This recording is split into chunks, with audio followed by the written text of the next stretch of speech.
It was just before dawn when Daniel sat alone on the wooden bench near the river, his hands trembling around a cup of cold coffee. The world still slept, except for the occasional whisper of the wind across the water and the faint hum of distant traffic. His clothes were worn, his eyes tired, and his soul heavier than he could remember. Life had stripped him down to almost nothing, no stable job, no family close enough to call, no home to return to. Yet, as he stared at the faint glow of sunrise, something inside him refused to die. It wasn't hope, not exactly. It was something quieter, maybe a whisper, maybe a memory, of what his grandmother used to tell him when he was a boy: a thankful heart can turn ashes into gold. He'd always thought it was just one of her old sayings, like the ones she'd share when cooking or humming in the kitchen. But now, with everything gone, those words haunted him. How could he be thankful when he had nothing? Thankful for what? The cold? The hunger? The silence that followed when people stopped calling? Still, that morning, something stirred in him. Maybe it was the sunrise. Maybe it was the fact that even in his brokenness, he could still feel the wind, see the light, breathe. Maybe that was something. He started small. As he rose from the bench, Daniel whispered softly, "Thank you." He didn't know who he was saying it to, God, the world, or the empty sky, but he said it anyway. For the sunrise. For the fact that he could still walk. For the chance, however small, that life hadn't completely forgotten him. He didn't expect it to change anything. But that tiny act, those 2 words, planted something in him that morning. It was like lighting a single candle in a room full of shadows. Later that day, he went to a nearby diner. He'd been there before, always sitting in a corner, counting the few coins in his pocket and ordering just enough to justify staying inside a warm place. But today, as the waitress poured his coffee, he noticed the dark circles under her eyes. She looked exhausted, probably working double shifts to keep her own life afloat. For the first time in weeks, Daniel looked beyond his own pain. He smiled, genuinely, and said, "Thank you." Really. It wasn't just politeness, it was sincere. The woman blinked, surprised. For a second, her face softened. "You're welcome," she said quietly, almost like she hadn't heard those words in a long time. That simple exchange changed something invisible in the air between them. Gratitude, he realized, wasn't just for the big things, it was the bridge between 2 tired souls trying to survive another day. As he left, she slipped an extra piece of bread into his bag and whispered, "Take care." He smiled again, and for the first time in a long time, he didn't feel invisible. Days passed. He began to practice that same habit wherever he went. Thank you to the bus driver, even when the bus was late. Thank you to the old man at the shelter who saved him a spot. Thank you to the sky, even when it rained. Slowly, he noticed something remarkable: his world, though still poor in possessions, began to feel rich in connection. People started smiling back, doors opened more easily, and opportunities that once seemed locked away began to reappear. One morning, while helping out at the local community center, a place he used to visit just to get free meals, Daniel overheard an elderly volunteer struggling to carry boxes of supplies. Without thinking, he rushed over to help. "Thank you," the old man said breathlessly. "Most people just walk by." Daniel smiled. "I used to be one of them," he admitted. "Not anymore." That moment sparked a friendship.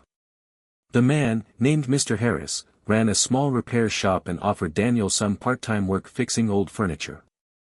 "It's not much," he said, "but it's honest." Gratitude, Daniel realized, wasn't passive. It didn't mean pretending everything was fine, it meant seeing the good that still existed despite the bad. Every time he sanded a piece of wood or restored a broken chair, he whispered a quiet, "Thank you." For the work, for the warmth, for the chance to rebuild.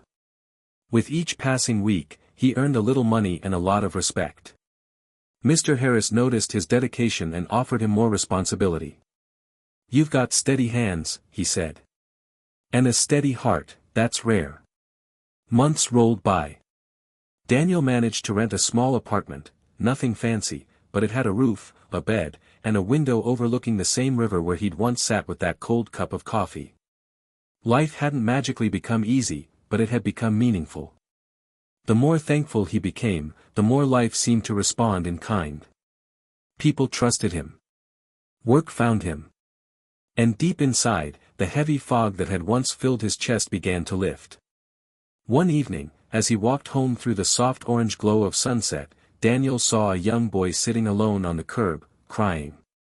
His backpack lay open, books scattered on the ground. Daniel knelt beside him. "Hey, you okay?" The boy sniffed. "I failed my test. Dad's gonna be mad." Daniel smiled gently. "You know," he said, "when I was your age, I failed too.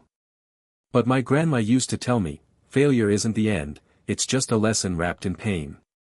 Say thank you for it, learn, and try again." The boy frowned. "Say thank you for failing?" Daniel chuckled softly. "Yeah. Because it means you're still learning. Still alive." The boy didn't say anything, but after a moment, he wiped his tears and whispered, "Thank you." Daniel stood and patted his shoulder. "Good start," he said.